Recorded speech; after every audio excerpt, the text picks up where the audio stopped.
am lying in my bed. Been sleeping a lot. I still haven't eaten my dinner. Anyway, let me get up. So, I was thinking of making a video about modern monetary theory.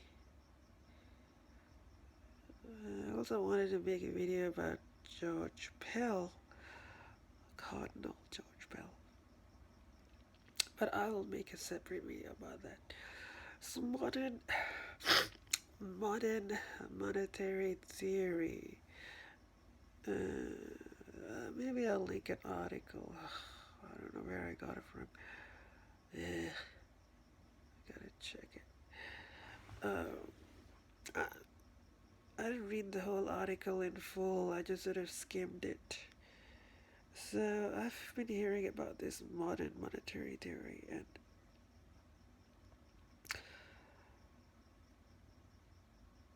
it's you know how people are saying, "Oh, the government's printing money. How are they going to do this? How are they going to pay for it?" Uh, okay, let me just explain modern monetary theory and sort of explain what my understanding of it. So it's a the way I see it, it's a different way of looking at money, and it's proposing a different economic model. So under this economic model, this theory, I wonder if it's a monetary theory or an economic theory. Maybe it's all related. Maybe it's even political. I don't know. Under this model, the government has infinite cash or money. I don't know what's the difference between money and cash. Okay, under this economic model, the government can print as much money as it needs. It's got an infinite cash because this is fiat money, right? That's another concept I learned, fiat money. So anyway, I've been watching videos on this whole, this coronavirus related things and all the doomsday and not doomsday, like how it's messing up everything. So anyway, so under this economic model, the government has infinite cash. It can just print money, right? Whenever it needs to, it can print money. So, so what's the purpose of an economic system? The purpose of an economic system is to provide for the needs of the people, right? So people need food, water, clothing, shelter, medicine, and some of these basic necessities, and entertainment, leisure, arts, culture. So the the economic system, there are two things. There are the producers and the consumers. The producers create all these goods and services, and the consumers consume them. And through this process of production and consumption, the overall quality of life of the society is improved. First, it's the society is maintained, and then it's improved. Because you need goods and services, right? You need food to live. So what the way this economy can be created is the government uh, says, okay, we need food, right? And then says, then it incentivize people to create food by saying, we will pay you money if you create this food. And so the people get the jobs and they create the food, they get the money, and with the money they can buy food and buy other things like other goods and services they need. Uh, so under this economic system, the people who are valued are the producers because they're the ones who create goods and services. Uh, and things like the stock market is unnecessary. Things like investors are unnecessary. Private investors, uh, because everything is managed by the government. Now, under this economic model, it's not like the government is trying to say, uh, trying to put a ceiling on how much someone can earn. So the amount of money and therefore the uh, material quality of life a person can have is determined by whether it's determined by demand. So, for instance, in a given economy, if there is a demand for people who produce food, they will get a lot of money because people need food to survive. So the producers of food the government will give them a lot of money. Actually, the market can set how much money they. I will leave the government stuff alone. The market can determine how much money someone gets, depending on the demand, right? Uh, so people who create food will be given a lot of money. Now, if there is an excess of food, there's so much food. Uh, I mean, the demand for the food will go less, and thereby the payment, the amount of money people who produce food, the amount of their income will be reduced, and that means uh, the food production is reduced, and therefore the supply is reduced, and to a level where there's an equilibrium between supply and demand for food, as the aim is to create an equilibrium, and the income earned by producers will be determined by demand. So this can apply to other goods and services like clothing and whatever. Okay, even leisure, like a demand will. Well, I don't know. Leisure, the arts. That might be a bit complicated. Anyway, I'm trying to simplify this. So, under this monetary system, there aren't any value judgments on whether or not you deserve to be rich. The amount of income you earn is simply determined by the whether or not there is a demand for it. Um, what's very peculiar about this monetary system, this economic model, is that there is no the stock market doesn't exist. The That there is no need for owners because why would you need owners if they don't produce anything? You see, the economic system values producers and consumers. There's no need for people hoarding money just to accumulate wealth because what's the point? And under the capitalist model, the idea is that if you have owners, they will theoretically uh, allocate uh, resources to those industries that will produce satisfied demand, but they're not doing it for the good of the uh, society as a whole. They are incentivized by creating profit, right? The creation of the profit is what drives the capitalist system. And I think modern monetary theory is a capitalist, but it simply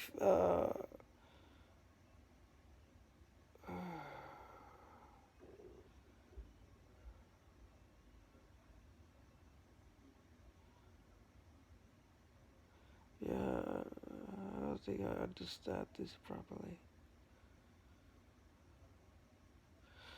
Oh no, I feel like my brain doesn't work properly anymore.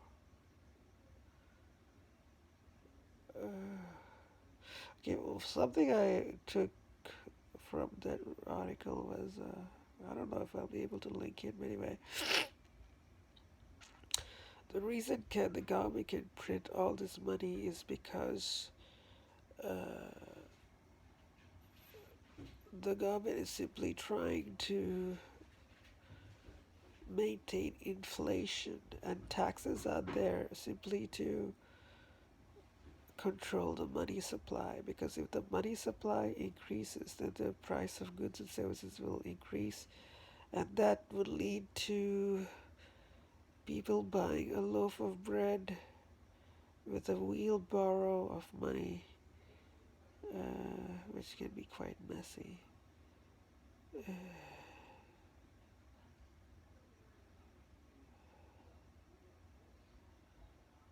Uh,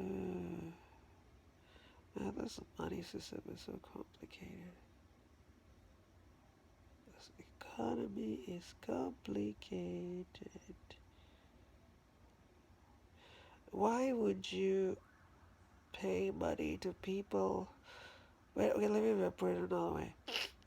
Why would you, uh, what, why would you, what's the difference between the government allocating resources and private individuals like allocating resources? I mean, the government is not interested in making a profit. The government is, the people who are private individuals are interested in making a profit for themselves. They have a perverse incentive, or they have an incentive that is not motivated to promote the common good. You see, it's about a value. Do you want an economic system in which people are motivated by self-interest, or do you want, well, everyone's motivated by self-interest to a degree, but do you want an economic system that overly favors self-interest over the common good? I think the modern monetary system values the common good over uh, promoting the interests of few people at the top. You see, because it gets rid of the private investors. Why do you need private investors? For government can simply print money and give it to those people who can produce the goods and services that are needed for society to exist and also improve the quality of life. Why do you need private people doing it? Why can't the government do it? And the government is not motivated by a private greed or need to become rich. Why do you need rich people when you can have a society where the quality of life of everyone is increased? Why do you need rich people? That's the way I see it. I think it's a different way of allocating goods and okay, the only thing I sort of understand or I take from this is you don't need rich people, or you don't need people having a lot of money. You don't need private investors, because the government can do the task of allocating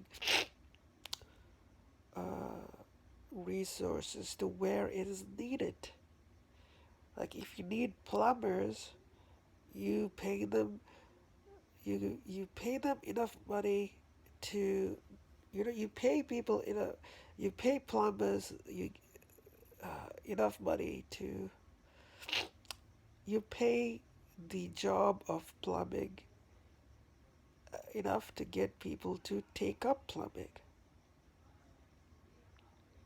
and that will be driven by the demand for plumbing. If the society needs a lot of plumbers because the houses need plumbing, then the government will say, "All right, we need a lot of plumbers, so we're gonna pay a lot of money." So people who become plumbers, trained to become plumbers, they will have a lot of money, and they can use that money to buy other goods and services, such as food, clothing, shelter, and then you know other things. So it's yeah, I think it's just a way of getting rid of the rich people. Because you don't need them actually, and under this system the government can print money endlessly because yeah. And if there's too much money in the system, you just tax you taxes to control the amount of money in the system. So you maintain the value of the currency. So you don't need to print a lot of, like, you don't create inflation, because inflation means that you have to print a lot of money, and then that becomes unruly, right? Because why? Or you have to create different currencies where you say this new currency is equal to $1 trillion or something, because inflation is so high. So in order to maintain the value of currency, you have taxes. So there, I think it's simply a sort of taxes are simply used to maintain the value of currency. They're not used to deprive you of wealth. They're simply used to maintain the value of the currency. And the people who will be taxed the most are those people who are uh, the jobs which will be taxed the most are where there's an abundance of a certain type of good and services. So if, for instance, if there are like 1,000 doctors and there is 100 plumbers, the doctors will be taxed more, so they will have a lower income, and this will disincentivize uh, the creation of more doctors. And whereas if you have only 100 plumbers, the job of plumbing, and you need a lot of plumbers, you pay plumbers more, so you can meet the demand for plumbers. You see, so under this system, it's not like doctors are just going to be paid a lot because they're doctors or something. The payment will be purely dictated by whether or not there's a demand for it. That's how the market should work. But I guess the allocation of this will be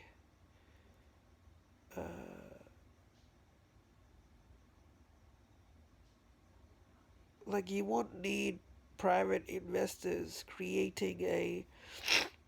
You won't need advertisers, for instance, because advertisers create demand just so that people can satisfy the demand for these goods and services. But if the see, advertisers serve the interests of private individuals and corporations. Like anyone, like if you create let's say this a private company creates uh, square blue squares, all right, and they hire advertisers to create a demand for these blue squares by telling people, oh wow, if you have a blue square, you're going to be so cool and important. Whereas blue squares in themselves are like kind of useless, right? So in order to get rid of all of that superfluous stuff, which people may have a reason to make, you let the government allocate, uh, government like sort of manage the market, right? Let the government manage the market. Uh, you know, so you will only create or incentivize the creation of those goods and services which are actually essential to maintain the economy, to maintain the livelihood, the quality of life of people, right? So you won't be creating all these superfluous things. You don't need to create so many different types of phones. If you can create the best possible phone, and then people can use that phone to do their communication, it'll be the best possible phone. You don't need to create all these different types of phones which private corporations create so they can make money for themselves. Whereas under the system, you create a phone that is the best possible phone and you give it to everyone because people need phones to communicate, right?